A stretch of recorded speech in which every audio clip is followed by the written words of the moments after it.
가슴 설레는 금토일처럼 당신을 두근거리게 만들어줄 금융 토크쇼 두근두근 금토일. 안녕하세요, 어예진 소장입니다. 오늘은 전 세계가 헉하고 주목하는 저출생에 대해서 이야기를 해보려고 합니다. 이 얘기 함께 나눌 정재훈 교수님 모셨습니다. 어서 오세요. 안녕하세요. 안녕하세요. 네. 우리가 보통 뭐 기사 같은 걸 보거나 이야기를 할 때 저출산이라는 얘기가 있고 저출생이라는 얘기가 있습니다. 이 둘의 차이가 뭔가요? 저출산은 저출산이고 저출생은 저출생이에요, 결국. 그러니까 왜냐하면 저출산은 여성 1인이 평생 낳는 아이 수를 가지고 내는 이야기고, 그래서 뭐 1.0이다, 2.0이다 그러는데 여기서 오해 하나 또 1%다, 2%다. 이제 이건 잘못된 표현입니다. 출산율에 다니는 그냥 명이고, 그래서 여성 한 명이 평생 낳는 아이 수를 말하고, 출생률은 통계적으로는 인구 1000명당 그 해에 태어난 아이 수예요. 이제 사회적으로 태어난 아이 수를 가지고 출생률을 따지는데, 저출생이라고 했을 때는 태어난 아이 수가 적은 거죠. 출산율이 높아도 인구 감소 지역 같은 데는 아이를 낳는 여성 수가 적으면 출생률은 낮아질 수 있어요.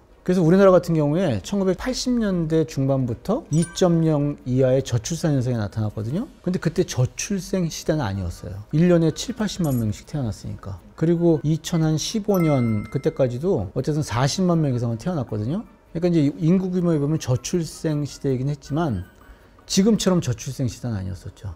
저출산은 다시 한번 여성 1인이 평생 낳는 아이 수, 한 명을 낳느냐, 두 명을 낳느냐. 출생아 수를 갖고서는 향후에 병력 자원이 몇 명이 될 것이다. 뭐 이제 이런 것들을 인구 규모를 측정할 수 있는 거고, 출산율을 가지고는 왜 여성이 아이를 안 낳지? 낳지? 안 낳는 요인은 뭐지? 낳는 요인은 뭐지? 이제 이런 것들을 저희가 또 이제 들어가서 분석할 수 있으니까. 그래서 저출산은 저출산대로, 저출생은 저출생대로 써야 되는 개념이고, 지금은 저출산, 저출생의 시대라고 볼 수 있겠죠. 한마디로 말해서. 네. 저출산은 지금 젊은 세대가 이제 윗세대에서 내려온 걸 다 받았다고 생각하거든요. 지금 어떻게 구조를 개선하려고 해도 젊은 층들이 뚫고 나갈 방법이 없어요. 뭐 돈을 30대는 누구를 얼마를 모았다 하면서 이게 점점 불행해져 가고 있는 가운데니까, 뭐 여기서 출산을 해라, 어떻게 해라 해봤자 이제 젊은이들이 돌파구가 없는데 더 짐을 씌우게 되니까 이제 사람들이 오히려 더 포기하고 있는 상황인 것 같아요. 그래서 저출산을 젊은이 보고 해결하려고 하지 말고 국가나 윗세대에서 그분들에게서 어떻게 해결할 방법을 찾아야 그게 돌파구가 나올 것 같습니다. 저도 심각하다고 생각하고 있고요. 근데 아무래도 혼자 살기 벅찬 시대다 보니까 함께 살고 싶어도 이게 조금 물질적으로나 마음적으로나 좀 여유롭지 못해서 더 그렇게 되지 않나 싶어요. 그래서 모두가 조금 경제적으로도 풍요로워서 그런 문제들이 해결됐으면 좋겠어요. 와이프가 저번 주에 출산했습니다. 저랑 와이프 둘 다 3남매여가지고 저희도 많을수록 좋다는 생각이긴 한데, 현실적인 조건이 좀 많이 고려가 되지 않나 싶어서, 사실 아이 키우는 시간, 부모한테 드는 시간은 뭐 감내해야 되는 거라고 생각을 하는데, 금전적인 게 아무래도 좀 많이 부담이 되는 건 사실인 것 같아요.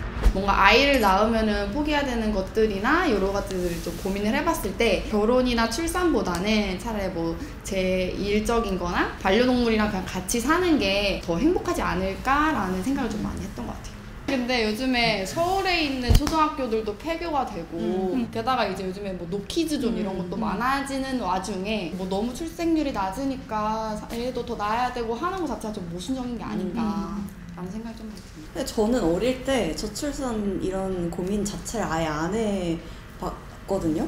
왜냐면 저는 어쨌든 그런 가정을 꿈꿔갖고 아이를 낳을 거라 생각을 했는데, 근데 이제 제가 사회생활을 하다 보니까 너무 아이를 키우기 힘든 현실로 바뀌어가고 있고, 그래서 요즘은 좀 공감을 하는 것 같기는 해요, 저출산에 대해서. 우리나라 지금 작년 4분기로만 하면 0.6도 찍은 것 같아요. 네네네. 와, 저는 사실 아이가 한 명 있어서 평균 이상이기는 하지만. 평균 이상이시네요, 한 명이. 네, 한 명이니까 평균 이상이긴 저는 하지만. 둘입니다. 예. 아, 네. 근데 저도 사실은 할 말이 없는 게, 하나 더 낳겠냐 이렇게 물으면 정말 손사래를 치면서 아우 절대요 절대 이렇게 얘기를 하거든요.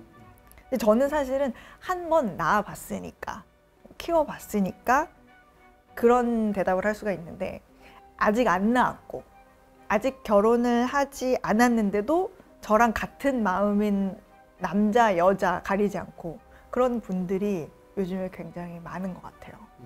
해보지도 않았으면서 미리.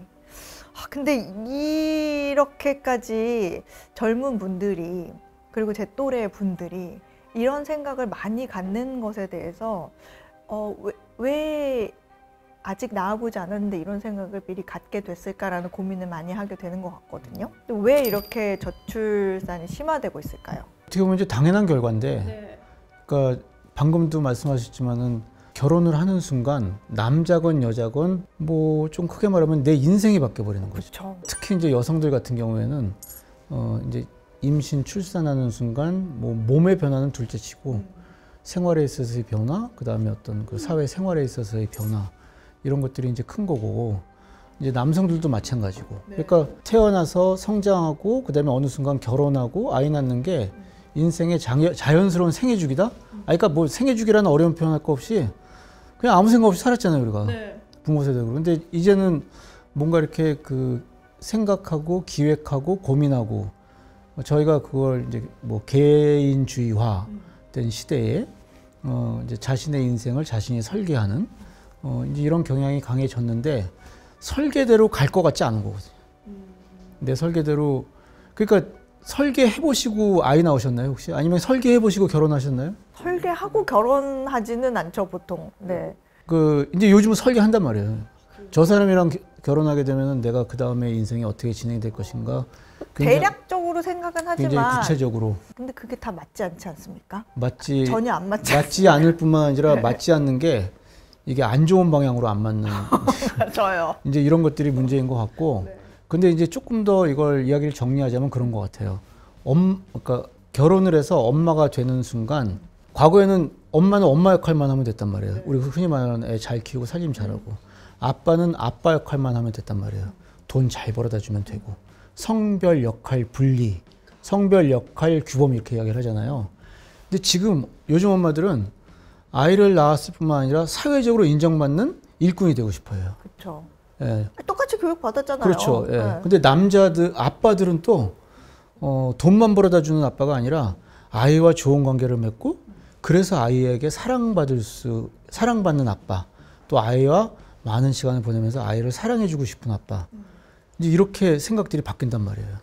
근데 사회 구조는 그렇지 않은 거죠. 맞아요. 제가 항상 가끔 아이한테 뭔가 화났을 때 이런 얘기 하는 게 맞는지는 모르겠는데 가끔 이런 얘기 해요. 나는 너 밥 해주려고 태어난 사람이 아니다. 그런 얘기를 근데 엄마한테는 못 들으셨을 거 아니에요, 대체로. 뭐 그쵸. 아주 화가 나서 확 질르시지 않는 이상은. 엄마는 너를 밥 해주려고 태어난 사람이 아니고 할머니, 할아버지는 너만 키워라, 잘 키워라, 밥 해줘라 이렇게 해서 나를 그렇게 학교 보내고 교육시키고 키워주신 게 아니다. 나도 나의 인생이 있어. 우리 각자의 인생 열심히 살자. 화이팅! 이렇게 하고 그냥. 애가 이해를 합니까, 근데? 이해를 해요. 네. 엄마 이제 일해야지. 그럼 내가 도와줘야지. 라는 게 이제 정리가 됐는데 가끔 울분에 못 이겨서 그런 얘기를 하게 되죠. 근데 이제 그 과거에 그러니까 소장님의 엄마한테는 그런 얘기 못 들으셨을 거 아니에요. 못 들었죠. 저도 마찬가지고 사실. 근데 저희 어머니도 일을 하셨어요. 그리고 꽤 존중을 받으시면서 다 일을 열심히 하셨어서 근데 그런 분위기가 있었기 때문에 제가 그런 사고를 가졌는지는 모르겠는데 많은 여성들이 교육을 많이 받게 되고 그 다음에 어떤 일자리에서 성과를 내게 되고 그러면서 조금 그런 사고가 계속 바뀌어가는 것 같아요. 근데 지금 이렇게 말씀하시는 그 개인적인 체험이 사실은 이제 개인적인 체험이 아니라 한 명 한 명 모여서 어떤 사회적인 현상으로 나타나고 있지 않습니까? 맞아요. 그래서 이거를 서유럽에서도 이르게는 1970년대, 뭐 80년대, 90년대 이후에 그 특히 이제 여성이 이렇게 변한 상황들, 이걸 혁명적 변화라고 이야기해요. 지금 사실 말씀하신 게 어떻게 보면 이제 혁명적 변화죠. 대한민국 사회에서는. 맞아요. 기성세대들이 본다든지 아니면 또 남성들 입장에서 봤을 때 또 남성들도 변한 게 있지만 남자들도 마찬가지죠. 돈 벌어다 주려고 결혼한 거 아니다. 이렇게 생각할 수 있잖아요. 그래서 이렇게 특히 여성을 중심으로 그렇지만 남성도 함께 가족 생활, 뭐 부부 생활, 나의 경력, 나의 인생에 대한 어떤 인식에 있어서 혁명적인 변화가 일어나고 있는데 사회가 그걸 못 쫓아주는 거죠. 맞아요. 그게 얼마 전에 그 BBC에서 우리나라 제목이 한국의 여성들은 왜 아이를 낳지 않으려고 하는 걸까가 제목이었어요. 근데 거기에 그 왜 안 낳을까라는 그 이유, BBC의 시각으로 이유를 정리를 했을 때 그 중에 이유가 하나였어요. 사회가 여성의 그 학력이 높아지고 생활이 바뀌고 이런 거에 있어서 엄마와 어떤 아내로서의 역할이 사회적으로 따라주지 못하고 있다. 그 속도에. 그렇게 지적을 하더라고요. 그래서 사실 근데 BBC도 자기네들이 다 그거 경험해봤으니까 하는 이야기예요. 왜냐하면 지금 말한 이 어떤 성 역할이라든지 가족관계 규범에 있어서 그런 혁명적인 변화가 서유럽에서도 일어난 거죠. 근데 그거를 그 이제 초반에 예를 들면은 그래도 좀 발빠르게 대응한 나라들이 이제 노르딕 국가들, 스웨덴이나 노르웨이, 핀란드 이런 나라들. 그 다음에 그 변화에서 제일 좀 처졌지만 그래도 이제 변화를 시도하는 국가가 뭐 독일 같은 나라들. 그래서 그 유명한 책이 있습니다. 저희 분야에서 Incomplete Revolution 해가지고 Incomplete Revolution. 발음 괜찮았나요? 괜찮았어요. Very good. 네. 그 Incomplete Revolution이라는 그 책이 있는데 우리 번역도 있습니다. 뭐 끝나지 않은 혁명 해가지고 그런 가족관계, 사회관계, 뭐 인생의 가치관 여러 가지 규범에 있어서 변화가 일어났는데 그걸 서유럽 뭐 각국들이 보면은 이제 뒷받침을 못 해주는 거예요. 제대로 대응을 못해서 그런 저출산 현상이 나타났다. 이제 그래서 근데 그 나라들은 그래도 그 이제 불완전하게 대응을 했지만 Incomplete Revolution이지만 그래도 미완의 혁명이지만 진행이 되고 있는 거예요. 근데 우리는 그 혁명의 존재 자체를 사회가 내지는 어떻게 보면 뭐 기성세대 내지는 기득권 뭐 뭘로 표현하든지 간에 그런 그 혁명적 변화를 감지하지 못하거나 아니면 인정하지 못하거나 아니면은 거부하거나 이제 이런 상황이다 보니까 그런 저출산, 저출생 현상이 나타나는 거죠. 보통 그런 모습들을 볼 때 세상에 말세다 말세 뭐 이렇게 생각하시는 어르신들도 계시고. 그렇죠. 이 혁명을 혁명 자체로 받아들이지 못하고 기존의 사고방식대로 이제 보려니까 이게 이해가 안 되는 거고 또 라떼 나오죠. 라떼. 머리로는 이해를 했는데 막상 이제 내 일이 되면은 이제 거부를 해버리는. 저는 사실은 굉장히 예외적인 경우 같은데 저는 사실은 제가 지금처럼 이렇게 프리랜서처럼 일을 할 수 있기 때문에 제가 선택을 할 수 있잖아요. 그리고 이제 아이의 뭐 유치원, 뭐 학교 후에 뭐 학원 이런 거에 시간에 맞춰서 일을 선택하기 때문에 그게 가능했던 거고 사실 욕심이죠. 2마리 토끼 다 잡고 싶어가지고. 잡아요. 당연히 잡아야죠, 사실은. 근데 이게 뭔가 어느 엄마 아빠가 남의 손에 아이를 이렇게 맡기고 나가고 싶겠어요. 그때의 그 마음이 얼마나 힘들고 무겁겠어요. 근데 저는 그거를 이렇게 하고 싶지 않았으니까 제가 조금 더 고생하는 길을 선택한 거죠. 저라고 왜 풀타임 안 하고 싶겠어요. 풀타임 하면 돈을 더 많이 벌 수도 있는데. 근데 그런 과정에서 이제 선택을 해야 되는 문제가 있었고 그 선택에서 뭐 남편과 저 중에 제가 훨씬 선택을 할 수 있는 기회가 있었고 그래서 그렇게 했는데 그래서 덕분에 지금은 이제 아이를 자유롭게 키울 수가 있었죠. 시간에 조절을 해가면서 대신 몸은 이제 속빈 강정이 됐죠. 텅 비었어요 지금. 좀 덜렁덜렁 거립니다 지금. 너무 힘든데. 그게 이제 제 생각 같아서는 일단 이제 소장님처럼 전문직 내지는 이제 좀 뭐랄까 이제 프리랜서, 전문직이면서 프리랜서 이제 이런 쪽에서 이제 조직에 얽매이지 않다 보니까 그러니까 가능한 이제 거예요. 일가정 양립이 가능한 거죠, 사실은. 근데 생각해 보세요. 이렇게 선택을 해서 뭐 이제 단축 근무를 하든지 탄력적 근무를 한다고 해도 방학에는 어떻게 해요?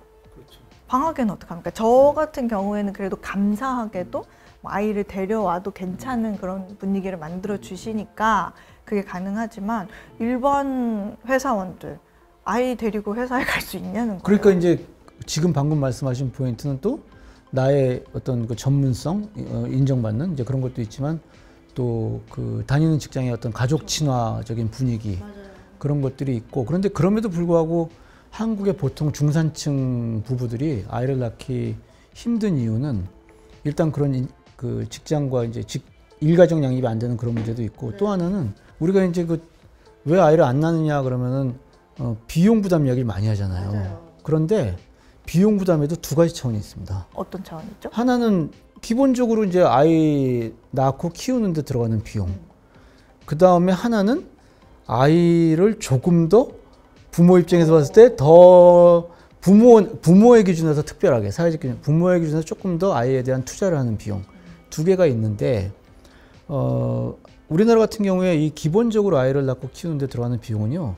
사실 부모들의 부담이 많이 사라졌어요. 그렇잖아요. 애 학교 다니는데 뭐 학용품이 그렇게 들어가세요? 맞아요. 요즘 다 주더라고요. 다 주고. 네. 아니 하다못해 밥도 다 학교에서 주고. 그러니까 뭐 아동 수당도 주고. 기본적인 이거 우리가 이제 비용 부담의 이야기를 할 때 자꾸 이제 비용이 부담이 된다 그러니까 출산 장려금 같은 얘기 많이 하는데 우리나라에서 말하는 비용 부담은 사실은 그 아이를 좀 더 경쟁에서 오는 압박. 그래서 내 아이가 기죽지 않도록 키워야 한다라는 그런 데서 오는 압박. 그래서 남들이 당근에서 유아차를 뭐 70만 원에 살 때 나는 또 어디 가가지고 400만 원짜리 사기도 하고 아이 학원을 보내고 이러는 것들이 그 이제 우리 아이가 당장은 이제 기죽지 않는 것부터 시작해서 나중에 어쨌든 사회의 이 위계 서열에서 밀려나지 않도록 내지는 상층부에 진입할 수 있도록 이제 부모들이 투자하는 비용 이제 비용 부담이 한국은 두 가지로 나뉘는 거예요. 그러니까 서유럽 복지국가들은 이 기본적인 비용 부담을 해주면 거기에 엄마 아빠의 일가정 양립을 해주면 그러면 저출산 요인이 사라지는데 우리나라는 이걸 해줘도 이 이제 경쟁 체제에서 오는 이제 비용 부담의 문제가 사라지지 않는 거고 이걸 어떻게 사실 국가가 정책을 해주겠어요? 학생들 가르치고 계시잖아요. 대학생들 어떻게 생각해요? 결혼, 출산에 대해서? 과거에는 나중에 결혼할 사람 그럼 이제 손을 들어요. 그다음에 뭐 한 명 살 사람, 두 명 살 사람 손을 드는데 요즘은 그냥 민망해서 안 물어보고 왜냐하면 관심이 없어요. 인생의 어떤 우선순위가 있지 않습니까? 우선순위에서 사람을 만난다든지 더더군다나 뭐 결혼을 한다든지 이건 이제 후순위로 밀리는 거죠. 그러니까 학생들한테 관심거리가 아닌 거예요. 그럼 우선순위가 뭐예요? 우선순위 요즘 뭐 친구들. 스펙. 예, 그다음에 이제 취업 준비. 예, 이제 이런 거잖아요, 사실은. 인생의 우선순위가. 예. 그래서 이제 저게 있었어요. 그 약간 논쟁적이긴 했는데 외국의 무슨 사설 연구기관이 뭐 한 10몇 개국 조사한 연구 결과인데 삶에 있어서 의미가 있는 것이 뭐냐라고 물어봤을 때 다른 나라들은 패밀리가 거의 1위가 나온 거죠. 한국은 패밀리가 3등에 나오고 1위가 뭐예요? 1등이 material well-being. 그러니까 이제 그거를 꼭 돈으로만 해석할 건 없다라고 이야기하지만 어쨌든 한국은 돈. 두 번째가 물질적 가치. 네, 물질적 가치. 두 번째가 health. 건강. 그러니까 이제 본인의 어떤 그 이제 우선 내가 살고 보자. 이런 얘기하면 뭐하지만 출산을 했을 때 1, 2위는 다 충족을 못 시키네요. 그렇죠. 여성 건강이 너덜너덜. 경제적으로, 사회적으로 생각을 했을 때 파생되는 문제들이 이제 보이잖아요. 자꾸 기사에도 나오고. 뭐 예를 들면 뭐 아주 크게 봤을 때는 국민연금만 해도 우리 아이들 어떡하나, 우리 이제 받을 사람이 더 많아지는데 우리 아들 내기만 하다가 나중에 고갈되면은 아이는 못 받는 거 아니야? 막 그런 고민을 하시는 분들이 계시죠. 그 연금을 많이들 말씀을 하시는데 받을 사람들이 너무 많아지고 노인들이 많아지고 그걸 또 보험료를 부담하는 젊은 세대들 생산 가능 인구는 이제 적어지고 그러다 보니까는 연금 수준이 수령하는 연금 수준이 굉장히 낮아질 수도 있고 그래서 이거를 가능하면 노인들이 스스로가 부담할 수 있는 이제 이런 제도적 장치를 많이 만들어야 되는데 그게 예를 들면 뭐 독일이나 뭐 스웨덴이나 뭐 이런 서유럽 복지국가들은 기본적인 그 우리나라 국민연금 같은 사회보험 체제를 하면서도 많이 만들어 놓고 있단 말이에요. 근데 우리는 지금 뭐랄까 막 이제 이러기만 하니까 이렇게 싸우기만 하면서 이제 국민들을 사실은 이제 설득시켜야 되는 문제거든요. 근데 이제 그 과감히 설득시키면서 양해를 구하면서 정치적 부담을 감수하면서 이제 뭐랄까 대안을 제시하는 어떤 정치적인 변화를 보기가 어렵다는 게 좀 안타깝죠. 정치하는 분들 입장에서는 굉장히 리스크를 감수해야 되고 그런 것도 있었어요. 어느 날 아이 아빠가 우리 아이는 대학 걱정을 할 필요가 없다는 거예요. 다 얘네 때 되면 다 대학 간다는 거예요. 그래서 그렇게까지 열심히 막 안 시켜도 되고 막 되게 마음 편한 소리를 하는 거예요. 그래서 정말 마음 편한 소리를 하셨네. 그게 무슨 말이야? 이 책을 봤대요. 보니까 인구가 점점 줄어들기 때문에 이제 대학의 정원이 다 안 차서 어디든 다 들어갈 수 있다. 그래서 이 보세요. 그러면 다 그 경쟁은 상위로 몰릴 텐데. 바로 그거예요. 네. 거기에선 더 치열해집니다. 이 보세요. 그거를 그러니까 오히려 이 사교육 비용이라든지 이런 게 더 커질 수 있죠, 부담이.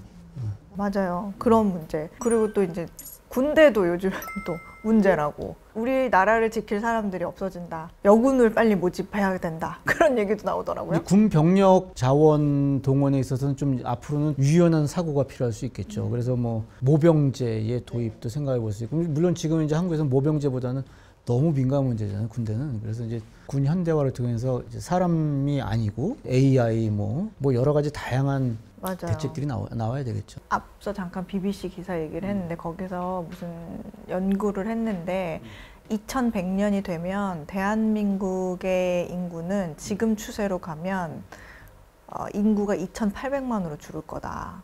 그런 식으로 얘기를 하더라고요. 네, 그럴 수 있죠. 절반으로 준다고? 근데 거기에 대부분은 65세 이상일 거다. 너무 무섭게 남의 나라 얘기라고 아주 그냥 막 던지네. 그러니까 우리가 이 얘기가 진짜예요? 이 추세로 가면 2,800만 명. BBC 관두고 뭐 데이비드 콜만인가 해가지고 한반도에 뭐 검색 한번 해봐야 될 것 같은데 구체적인 숫자 뭐 2300년 1300년이요. 이제 한반도의 인구가 사라질 것이다. 그래가지고 또 그 데이비드 콜만 교수 불러다가 몇 번씩 세미나 했잖아요. 데이비드 콜만 교수가 어리둥절했을 거예요. 나를 왜 이렇게 한국 사람들이 자주 부르지? 아니 생각을 해보세요. 2300년이면은 그때 한반도의 인구가 사라질지 꼭 전 세계가 사라질지 뭐 어떻게 알아요? 숫자만 가지고 접근하는 건 좀 조심스러워야 되겠다라는 이제 요지고 2100년을 말씀하셨지만 통계청 그 인구 추계가 이제 2060년이 넘어가면은 저위 추계로 가장 낮은 추계로 봤을 때 한 3,300만 명 정도 된다. 한반도 인구가 그런 추계가 있어요. 그러니까 BBC 이야기가 과장은 아니고 그런데 중요한 거는요. 통계청에서 인구 추계를 할 때는 출생 뭐 더하기 빼기 사망 그다음에 이제 더하기 빼기 인구 이동 외국에서 들어오고 나가고 외국으로 나가고 이제 이건데 그게 예를 들면 앞으로 10년 뒤에 한국 사회가 이렇게 다문화 사회가 되니까 정책이 이렇게 들어오고 그래서 이런 정책 때문에 유입되는 인구가 지금보다 뭐 이런 정책 효과 때문에 10만 명이 늘어날 것이다. 1년에. 그렇게 해서 나오는 게 아니에요. 그냥 지금까지 한 10년을 보니까 이 숫자가 변하는 알고리즘이 이렇게 변했단 말이에요. 함수가. 그럼 그 함수를 가지고 그 다음 10년을 예측을 하는 거예요. 정책의 변화라든지 한국 사회 변화를 거기다 넣는 게 적용한 아니에요. 게 아니라 2019년에 갑자기 긴급 특별 인구 추계를 내놨잖아요. 그 전에 한 10년 단위로 내놨었는데 아니다. 이게 빨라진 거죠. 그리고 2019년에 내놨는데 2024년 만에 또 내놨잖아요. 그다음에 앞으로는 자주 내놓겠다. 그게 이제 숫자 알고리즘이 막 변하니까 그러는 거거든요. 이 무슨 이야기냐? 여기까지 이제 배경 설명이라고 한다면 이 통계청 추계는 순전히 숫자만 가지고 하는 이야기예요. 그래서 3,300만 명이 되든 2,800만 명이 되든 숫자 알고리즘에 따르면 맞는 이야기인데 이주민이 많이 들어온다든지 그분들이 한국 사회에 성공적으로 정착하고 내지는 한국 사람이 되고 이런 정책들을 얼마만큼 많이 하냐에 따라서 인구의 구성도 이제 달라질 수 있고 그러니까 우리가 너무 이제 숫자를 가지고 지레 겁먹는다든지 너무 또 이렇게 불안에 떨 필요는 없겠다. 사례로 말씀드리면은 뭐 서유럽 국가들이 만약에 지금까지 2차 세계대전 이후에 출산율, 사망률이라고 한다면요. 독일 같은 경우에도 인구가 6천만 정도가 돼야 되거든요. 지금 8천만이에요, 계속. 꾸준히 8천만을 유지하는 게 그러니까. 네, 그러니까. 그래서 그런 거죠. 전체 세계 인구 전망 뭐 이런 게 이코노미스트인가에서 한번 있었던 것 같아요. 근데 그게 이렇게 올라가다가 어느 순간이 되면 쭉 이렇게 유지가 되다가 나중에는 뭐 떨어지는지 그랬던 것 같은데 아프리카 인구만 해도 앞으로 미래 몇십 년 동안은 인구 증가를 주도할 거야 이렇게 가는데 또 최근에 이렇게 아프리카 얘기들을 보면 아프리카 사람들도 교육을 받게 되고 그렇죠. 여성들이 일하게 되면서 거기도 지금 출산율 떨어져서 난리래 이런 얘기가 있어요. 맞아요. 교육받은 여자들이 이제 피임을 하기 시작하고 계획적으로 자녀를 낳기 시작하고 하면서 아프리카 인구도 줄어든다더라. 이런 얘기가 나오거든요. 이런 인구가 점점점 감소하는 것은 우리가 마냥 위기로만 생각하는 게 맞을까? 아니죠. 그래서 이제 앞으로 한 40년, 50년 되면 한반도에 그 숫자 알고리즘만 가지고 되면 3,300만 명이 되지만 사실은 이걸 5천만 명을 유지할 수도 있는 거죠. 세계 각국에서 여러 다양한 인종, 문화적 배경을 가진 사람들이 들어와서 함께 경제 활동을 하고 그 사람들이 우리의 일자리를 메우고 또 새로운 일자리를 창출을 하고 그야말로 이제 말 그대로 세계화 시대가 이제 된다. 글로벌 시티즌으로서 우리가 살아갈 수 있는 어떤 그런 환경 변화, 법적, 제도적 변화 이런 것들을 해야 될 필요가 있지 않을까 싶은 거죠. 그러면 교수님은 우리 그 한국인들에게서 출산율을 더 끌어낼 수 있는 방법보다는 외부 유입으로 조금 채워넣어서 유지를 하는 것이 방법이라고 생각하시는 거예요? 둘 다. 둘 다? 둘 다인데 이게 이제 어쨌든 대응을 생각하면 단계가 있을 거 아닙니까? 근데 지금은요 출산율을 가지고 출생률을 높일 수가 없어요. 워낙 이제 적게 태어나잖아요. 그러니까 우리 얼마 전부터 이제 30만 명 안 태어나잖아요. 25만 명 태어났어요. 그럼 그 중에 절반이 여성이에요. 한 13만 명 잡고 뭐 그 중에 10만 명이 아이를 낳았다고 쳐요. 2명씩. 그럼 학교 출산율 2.0 되는 거죠? 네. 단순하게 말하면. 그래도 20만 명이에요.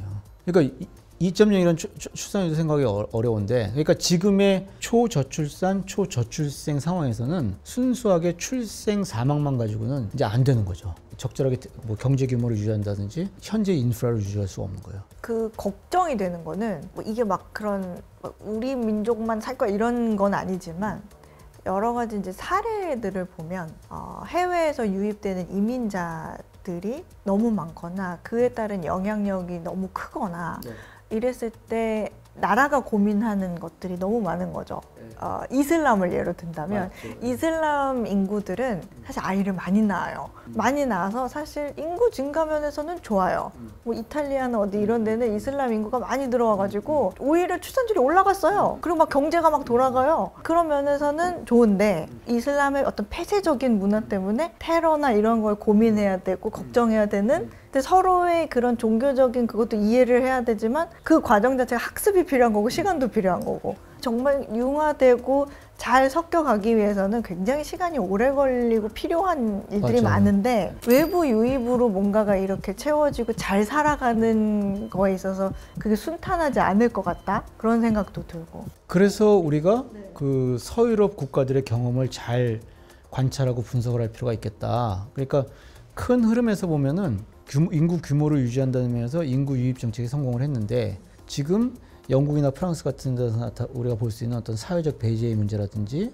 어떤 사회 불안 요인들 그런 요소들이 독일 같은 경우에도 이제 서서히 나타난다든지 이제 이런 것들이 사실 이제 서유럽 국가에서도 굉장히 정치적 과제죠. 근데 이게 소위 말해서 이제 포용보다는 너네가 우리한테 동화를 해야 된다.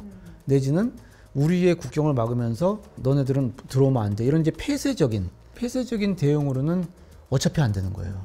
그 무서워요. 이게 생산 인구를 많이 끌어와야 자꾸 공장도 돌아가고 뭐 이럴 텐데. 그런데 인구 유입은 우리가 대한민국 사회가 살아남을 수 있는 단기적으로는 유일한 길이다. 근데 그러려면은 들어오는 인구들을 우리가 어떤 식으로 맞이할 것인가. 근데 지금 이제 우려스러운 게 그런 거예요. 그렇죠. 우리가 지금 외국에서 오는 사람들을 대하는 태도는 이 사람은 일만 하고 갈 것이다. 그게 아니라 이 사람이 들어와서 내지는 같이 들어와서 내지는 아이와 들어와서 내지는 어쨌든 뭐 여기서 아이를 낳고 살 수 있는 어떤 가족이 들어온다 생각하고 이 사람들을 어떻게 한국 사회, 한국인화 내지는 한국 사회에서 어울릴 수 있는 이 사람들의 독특한 문화적 다양성을 존중해 주면서도 어떻게 이 사람들을 받아들일 것인가, 우리가 함께 살 수 있는 사회를 만들 것인가. 그런데 딱 한마디로 그 이야기를 해요. 모여 살게 하지 말라고. 무슨 말인지 딱 알겠어요. 모여 살게 하지 말라고.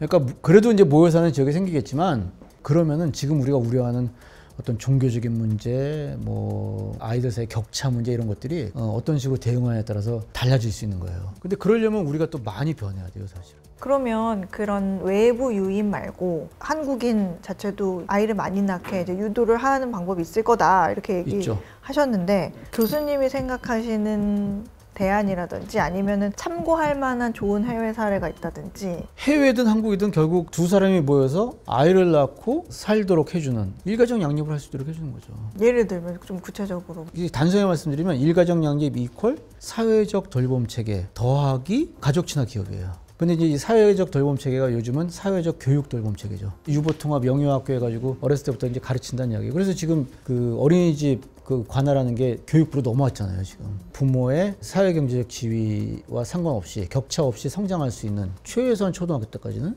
그걸 만들어주고, 부모들은 뭐 육아계 근로시간 단축이라든지 유연근무를 부모에게 먼저 이제 적용을 해서 부모가 일가정 양립을 할 수 있는 모습을 먼저 보여줘야 되는데, 사회적 돌봄 체계는 국가가 돈을 투자하면 돼요. 근데 문제는 기업의 가족 친화 경영이죠. 교수님이 말씀하신 기업적 측면이 굉장히 중요할 것 같다고 생각이 든 게, 최근에 그 일본의 그 이토추 상사라고 있어요. 종합 상사인데 그 이토추 상사가 어떤 조치를 했더니 그 회사 내의 출산율이 0.9 몇이었다가 한 10년 만인가 12년 만에 2명이 넘어갔어요. 어떻게 했냐면 8시 이후에 야근 금지를 한 거예요. 일이 남았다. 대신 새벽 5시에서 9시 사이에 근무한 거는 야근으로 쳐줘서 야근 수당을 특근으로 준다. 그리고 자율 탄력 근무제 같이 해서 집중 근로 시간 6시간을 채우면 3시에도 퇴근을 할 수 있게 했대요.